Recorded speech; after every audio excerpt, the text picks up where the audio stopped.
Trapped by the belief that I'm not good enough, bound by the limitations and the lies that consumed my world, this was me. It wasn't until I took the biggest leap in my life to know and trust the power within. And it was at that moment I made a choice. My past will not define me anymore. Hello, I am Teri, and I know I am not alone in this. Over the years, I have found that the number one mistake that we make is that we get in the way of our own success story. Yes, I said it. On this show, together we'll tackle limiting beliefs, self-sabotage, getting stuck, fear, doubt, overwhelm, and the imposter syndrome. Join us on this journey designed to transport you beyond your limitations to a world where anything is possible. This is Talking with Teri. Hello, and welcome back to Talking with Teri, where we have powerful conversations to transform your life and your business. And I'm excited for our guest today because I think this is a topic we can all relate to on many levels. Eliz Greene is a stress management consultant, trainer, and author of the book, Stress Proof Your Life. And isn't that just a juicy title? I think we need to all grab it today. So welcome, Eliz, to the show. I'm delighted to be here. Thanks for having me. Yes, and it only took us like 17 times to actually book this, so I appreciate your patience. No, I'm not kidding. Like I think it took us 3 or 4 times. So I'm excited to have you here on the show, and thanks for your patience. So tell the listeners just a little bit about you and how you got into this line of work. Well, I have a wacky story, which I think is always a good way to start anything. I mean, when you say wacky, I mean, you had me at hello and welcome and wacky, right? So yes, let's hear it. If we go back in the Wayback Machine to November of 2000, well, just 2000, I was 35 years old and 7 months pregnant with twins. Okay. So right there, a little bit on the wacky side. Yeah. I had what no one would describe as an easy pregnancy. It took us 5 years of infertility treatments to even get to the point of having a pregnancy. Then we found out it was twins. I had about 2 good weeks, and then I had just voracious morning sickness. And then I had, that ended. I had another 2 good weeks and went on bed rest for the rest of my pregnancy. And holy bucket. So November 12th of 2000, I was there in the hospital on bed rest, had been there for a month because I was in preterm labor. So what that means is I laid on my left side and stayed pretty still. I got to get up and go to the bathroom. That was pretty much it. And if the contractions were not 6 per minute, I could have, or not minute per hour, I could have 5 per hour, but 6 per hour we had to do something about. I could take a shower in the morning. Oh my gosh, that just sounds like torture. Okay, so any mamas out there, you know that this sounds like, for me, this is torture. Okay, that would be like, well, but we wanted to get the babies cooked, right? I was really willing to do anything I needed to make sure that those babies were healthy. But it wasn't a lot of fun. And so that, it was a big deal to get to take a shower. It was a sitting down shower, but that was like the only time I sat upright really during the entire day. I hate laying down. It was just that was the life, but again, willing to do it. You made it through. I mean, yes, tenacity and everything else that you had to endure in that. Wow. Okay. Right. Eyes on the prize, always. Yes. Healthy babies. Someone had just said to me, I was running a half marathon just this past weekend, and this lady was passing me, and I'm like dying because I was prepared, but not fully prepared for the altitude gain. And it was super hot and all this stuff. And she passes me and she goes, you know what? She's like, we have 15 more minutes or 15 more minutes left. And she's like, you can do anything for 15 minutes, right? It gives you another perspective. It's like, but it's like, you're like, right. Like, you can always do something, even if it's a month. You can always do something for a month when you know the outcome is coming. Exactly. And the glorious, in this case, the glorious, birth of these 2 beautiful twins, right? Like you can always do something for, a short-lived time. When you know for a fact that something is happening, right? And so, so good for you for enduring, and bless you. And another superhero we will highlight on the show right here. Okay, Eliz Greene, here we are. Well, it gets more interesting from there. So as I said, I got to take a shower as long as not too many contractions were happening. And that day, November 12th, 2000, I had this heartburning feeling in my chest. And as I said, I ate laying down. So I had heartburn a lot when I was pregnant, and I was ginormously pregnant. But this changed very quickly into something that felt more intense. And in a very short period of time, I recognized that I was in trouble. I called for help. Nurses came into my room, which was a good thing because there were nurses and doctors in my room when my heart stopped. So I Wow. had a full cardiac arrest. My heart didn't beat on its own, and I didn't breathe on my own for Oh my 10 minutes. gosh. Fortunately, as I said, those doctors and nurses were there. I got great help right away. They were able to Yeah. restart my heart, diagnose what was wrong, and in a very quick period of time, I mean, it felt quick for me, not so much quick for my husband. Yeah. They diagnosed what was wrong in the cardiac cath lab. I had a emergency C-section to deliver our baby girls and open heart surgery. And yeah, it was a Wow. lot. It was a Talk changing about day. traumatic. I mean, just medical trauma. I Yeah, mean, it was open a heart lot. surgery with with a cesarean with twins. Holy Yeah. buckets. So Wow. having twins would have been enough uncertainty and overwhelm in our lives. But you add on top of that, that they were 2 months premature, and I went through all of this. There was a lot of overwhelm and uncertainty. Yeah. Wow. But I woke up knowing that I had been giving this just wacky story for a reason. And that is Yeah. really what put me on this path of originally really speaking and writing to inspire other women to pay attention to their heart health. Yeah. But now over time, over that 21 years, because my girls are 21 now, Yeah. um, Mm. it has morphed to really focus on that stress piece, which is, and you know, it's the risk factor for heart disease that we don't pay attention to.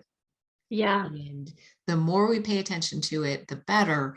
In the book that I wrote is really the strategies that I've used over the last 21 years to push that stress we can't avoid, because there's always stress in our lives that we have Yeah. no control over. Push that Right. to the outside, focus on what's really important, and intentionally use skills to make sure that the cortisol that happens in our bodies when we're stressed has the chance to come back down to normal levels, so it doesn't impact our hearts, the rest of our bodies. And not for nothing, our brains can work the way they're supposed to, because when that cortisol level is high, when we're stressed, critical and creative thought doesn't happen so much. Yeah. Okay. So let's unpack this because, um, wow. And I thought I for know. sec You for asked me what's the and I story. know, There and you what, go. and here you should unload this wackadoo. I love the fact that you call this a wacky story, right? Like I think It that's a is a great wacky little. story. It is a great. It just brings like a fun playfulness to, like really a really traumatic Mhm. experience for you and your family. And I thought you actually said 2020 or said, yeah, 2020. And so no, it was 2000 when you 2000. had the girls. Okay. For some reason I was thinking, oh my gosh, like, this is incredible. She's come back on 2 years later and she's doing this, but No. year 2000, which okay, maybe that makes more sense. So let's unpack this bit about the stress, because we know for a fact that what is it? Is it 97% of all ailments come from stress? Like it can be rooted back into some way Yeah. going back to stress, right? So most of the stuff that we are experiencing in our bodies come from this big mammoth thing called stress. So what are some of the things that we can look at not only for our heart health, because I think, isn't it true, and you probably know this more than I do, women are more at a higher risk for heart disease and heart than men, right? Did I read Um, that? Or so heart disease is the number one killer of women of all okay, ages. okay, Yeah. So it is a lot of times we spend time focused on breast health, and we should Right. We should be take care focusing of on that all too. bodies of all Yes. aspects of our body. Right. No one part gets neglected. But you're right. Like, how do we, take care of ourselves? And I think Right. just coming back to the stress factor, like, what are some things, we can be doing to make sure that we are taking ourselves back, and regulating ourselves, because when we were fully regulated and we're in a place of homeostasis, we are in a much better way than we are when we are, cortisone and, our adrenals are like, pumping things through. Yeah. Right. So unpack this for us. I think the first thing is to really recognize stress isn't good or bad. It's just a natural reaction to what's in your environment. So let's say we're driving down the road, we're on the highway, we're maybe in the right lane because we're going to get off in a couple of exits and the traffic is kind of rushing by us on the left. If we come upon an on-ramp and that big old truck that apparently doesn't see us and is going to occupy our space. Yeah, that is a trigger for stress. And what happens is that cortisol pumps into our system and it triggers all of these things. That's its job. So our heart rate goes up and our blood pressure goes up and our blood even gets stickier so that if we were actually in a car accident, maybe we won't bleed to death. And we are hyper focused. Our brain is only paying attention to one thing, that truck, right? Yeah. When we are able to get over to the left lane and get out of the situation, that cortisol level settles down, our blood pressure goes down, our heart rate goes down, all of those things go back to normal. That's what it's supposed to do. Right. But when we have things in our environment that are constantly triggering that stress reaction, and over the past 2 years, the level of uncertainty that we have dealt with, that is a constantly unavoidable trigger. Like every time you turn on the TV, every time you open a newspaper, every time you're talking to friends, it's like boop, boop, boop, boop, constant triggering that stress. It doesn't have a chance to come back to normal, release that cortisol out, and get back into what you were talking about, back into the flow of the way your body is supposed to go. And not for nothing, your body does not know the difference between that truck cutting you off and a surprise birthday party. It's the same reaction. Same chemicals. Yeah, it's the same chemicals, same brain firing. Yeah. Right, exactly. So what we can do, because our body is naturally inclined to release that cortisol when you need it and let it fall back to normal when you don't, we can tell our bodies it's time to let that cortisol level fall back down. For example, anytime we raise our heart rate, keep it up there for a few minutes and let it come back down, that is a signal to release all kinds of things. You're talking about that adrenaline, you get the adrenaline up, you signal it to come back down. You can get all of that to sort of reset. And that's what we want, which is why exercise is often considered an antidote for stress. But there's lots of things that raise a heart rate that don't involve going out for a run. Okay. If you are a sports fan, like I am a sports fan, I am a college volleyball fan.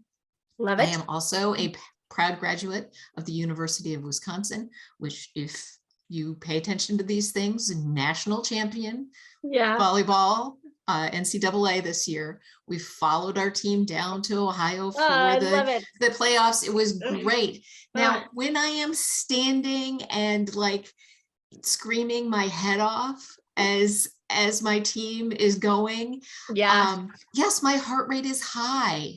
I'm also changing my breath. That's another signal. Anytime you change your breath, it's signaling to let go. So if you're that kind of sports fan and you have that moment, you're like, yes, and you sit back down and you feel that sort of like come over you, that's cortisol leaving your body. And I'm also an Apple Watch wearer. So as we were experiencing these 2 playoff games, and it was very exciting, my watch did ask me if I was working out. You're like, I am. Actually, I am. So let's count that. Breathing is now a sport. Yes. I mean, there was jumping up and down. There was arm waving. It's active. It's active. I love it. I love it. Okay. So if we're not a sports fan, what are some other things that we can do Sure. We that to talked help about, to help to I love this idea because I have not heard this in this way before said. And right. I'm like, I'm digging this. I'm digging where you're going with this. And so Yeah. what are some other ways in which we can do this? Because again, it's just, this is muscle and becoming one with your body, if you will, Right. and allowing our bodies to really, be supportive of us and us being supportive of our bodies. But there's some things that we can do just to help, also just getting that practice, really the practice of letting it go. Because sometimes, as you know, especially in the last 2 years, if nothing else, like we've been on these heightened states for long periods of time. So it's having a negative impact on our body as a whole when we hold that level of that intensity with the brain chemicals and not allowing the brain to go back into that calm state, to go back into that homeostasis, to do a repeat, to do a reset, if you will, and to recalibrate. Absolutely. Yeah.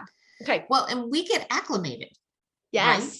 To certain levels. Before we came on, we talked about it's spring and the changes in the weather. And, 2 months ago, a 45-degree day was like, wow, it's really warm outside. Right now it's 45 and you're like, what is wrong? I know. I had to go rebundle up. Up. And and I'm currently wearing my house slippers. I'm not gonna lie. no shame in that. No shame at all. But the fact is we get acclimated to a level of stress too. Yes. And it can tick up to a point where it's really impacting you in ways that unless you pay attention to, they just tick up and up and up and up. Yeah. And particularly with uncertainty in the sort of nonstop aspect of that, it can cloud your thinking in ways that you may not recognize until you find yourself staring into a blank computer screen, wondering if you can string a sentence together, or wondering, what was it that I meant to do? Like I opened my email and I meant to send somebody an email, but now I'm just like scrolling through the ad that came for, so that can be an indication that your stress level is very high. So raising your heart rate works great. Changing your breath, as I said before, but it's one of the reasons that yoga and meditation work really well, is that change of breath is a signal for your body to let go of the cortisol. Oh, there are lots of people, though, if we make them sit still and concentrate on their breath, it actually makes them more stressed out because they just can't shut all of that off that's going on in their head. So things like singing change your breath as well. And it's been shown that singing is a natural mood elevator. So if you're a singer in the shower, or a singer in your kitchen, or a singer in your car, that is really a wonderful way to allow that cortisol to come down and often reset just your whole demeanor. So singing on your way to work, singing on your way home from work, however you use that strategy, it resets you in a different frame of mind, but also you're resetting that cortisol level at the same time, which I think I love it. And it's fun. It's fun. Like, especially if you're cranking out, one of the things that I do, before I go on, if I'm speaking or on TV or whatever, I'm always warming up my voice in my car. And I'm really grateful that nobody else is in my car because I'm like the worst singer ever. But when you're by yourself, you are the best singer. So sing away. Sing away. I love it. But these are fun, easy things. And even as you were talking about, any type of breath work and, just, changing your breath. And there's a great technique. I want to say it's the 4-7-8 technique. Yep. And it's just changing your breath and you just do 2 rounds of it. So even if you're not a big fan of breath work, it's recommended you only do it twice per day until you build up to I think that you build up to only 4 times a day. So it's not like it's, a ton of time. It takes 2 minutes to complete. So easy things. So, take a look at that technique as well. As well as there's what is they call the box breathing. The box breathing. I was going to call it the cube breathing. And I was like, that doesn't Yep, sound like works too. the box breathing, which is the 8-8-8-8. So take a look Mhm. at, look that up as well. Any other, I'm loving all these strategies, the singing, the breath work, what other, any other tips or tricks that we can do just to help reset? One piece, I think, because we talked about the unrelenting nature of uncertainty, that it just Yeah. doesn't go away. And sleep is where naturally our cortisol is, processed out of our body. It's the most efficient way to get cortisol out. But when you have stress that has been triggered by uncertainty, it is really hard to get to sleep because high cortisol levels makes it hard to get to sleep. Yeah. So it's sort of evil in that manner. Finding ways to disconnect from what's causing you stress makes a huge difference. However, we all are different when it comes to what will allow us to disconnect from that stress. And I'm going to tell you a short story about my husband and me and how we are different.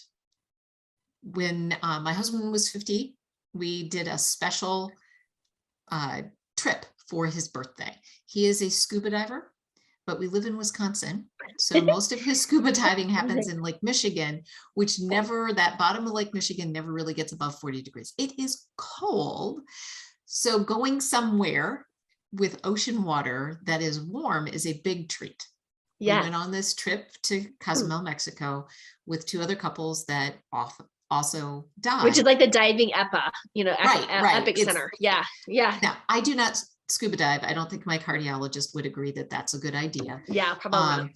So I am perfectly happy to entertain myself in the morning when they're diving. I'll read my book and take a walk and maybe go get a massage. That was lovely. We'd meet for lunch, and then the other couples would retire to the pool and bask in the sun. And it was a pool in a mangrove, so there are actual iguanas running around. Ooh, and we neat. Started affectionately referring to our friends as the iguanas because they would bask in the sun and have a beverage and maybe chat and read a book and have another beverage. That's how they like to spend the afternoon. Now, I am super pale. My husband doesn't sit still for very long, so we did not hang out at the pool that much. We would go in and out, going and doing activity. I would be an iguana too. Yeah. There you go.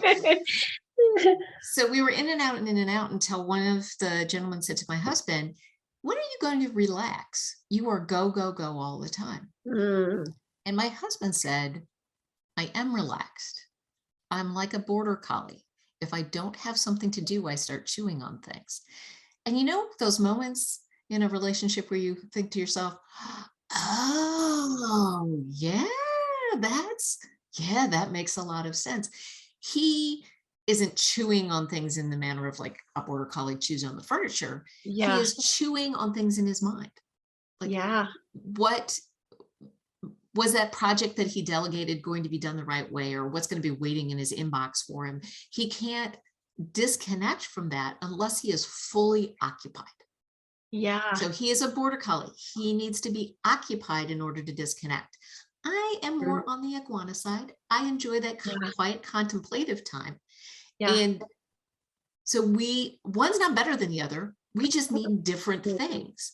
Yeah. And having that language also allows us, when we're on vacation together, when it's been a border collie sort of day, for my husband to turn to me and say, "Hey, do you need a little iguana time?" And I'm like, "Why, yes, I do." And so I can hang with the border collie, but I really enjoy having that quiet contemplative time as well. Nice. So I think I'm going to change my answer now that you've described both of those. I think I'm a half and halfer. I'm a half border collie iguana. So we call that an iguana collie. Okay, there you go. Okay, I love it. I'm like, right, you're describing like these both aspects. I'm like, ooh, I'm kind of like a mix of both. And that's okay. In fact, it's somewhat advantageous in that a lot of the strategies in the book and on the resource page I'm going to give you when we're closing out, there's a quiz to find out where you are on the spectrum between border collie and iguana, because we all exist somewhere along that spectrum. And some activities that might be useful for you to actually disconnect from the stress so that you can recover, get that cortisol level down, and get back to that way that your body's actually supposed to work. This is wonderful. Okay, so many ideas, so many juicy tips, and so I could literally just chat with you all day long about this, because I think this is such a incredibly powerful topic, and again, one that we should not overlook, and one that we cannot, state the importance of this, for our health and for our vitality and for our everything else. I mean, this is just a topic that we cannot avoid. And this is fantastic. So let's invite people to go grab your book. It is, again, Stress Proof Your Life. And where can they grab that book or just connect with you in general?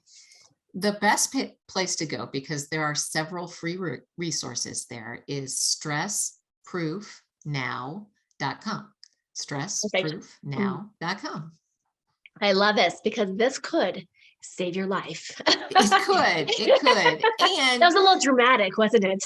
Well, but it's true. But it's true. But we're joking about it, but it is absolutely true. Like, it is. And as you have experienced, like, being checked out for 10 minutes of your life, literally dead on that table. Like, really, I mean, your body had shut down because of, a combination of all of this stuff. So it is not to be taken lightly.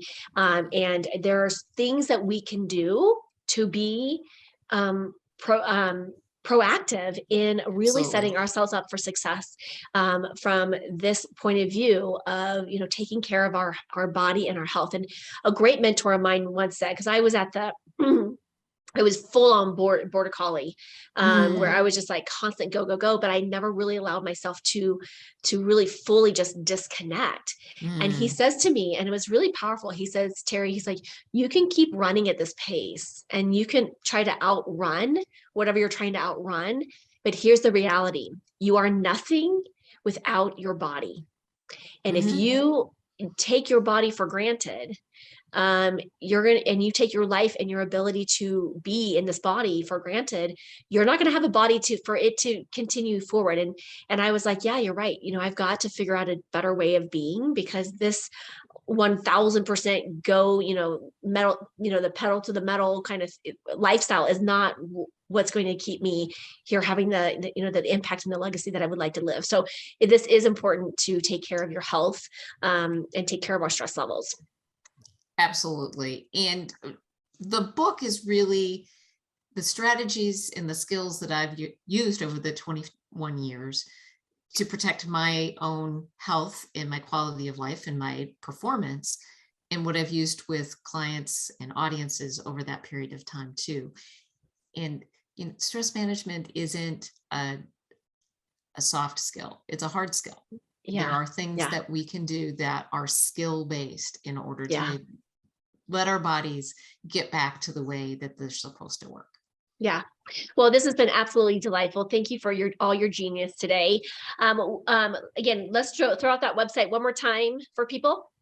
Stressproofnow.com. Perfect. Thank you so much, Eliz, for being here and just really putting this as a priority that we all get to take on and just really understand and know more about. So thank you so much for your brilliance on this topic. Thank you. It's been a pleasure. I am so grateful that you joined me for this episode. If you've enjoyed this, then there's just one thing that I would like you to do. Click to subscribe and leave me a rating and review. As my way to thank you, let's connect for a free consultation. Just reach out to me at talkingwithteri, that's TERI.com, to book your time.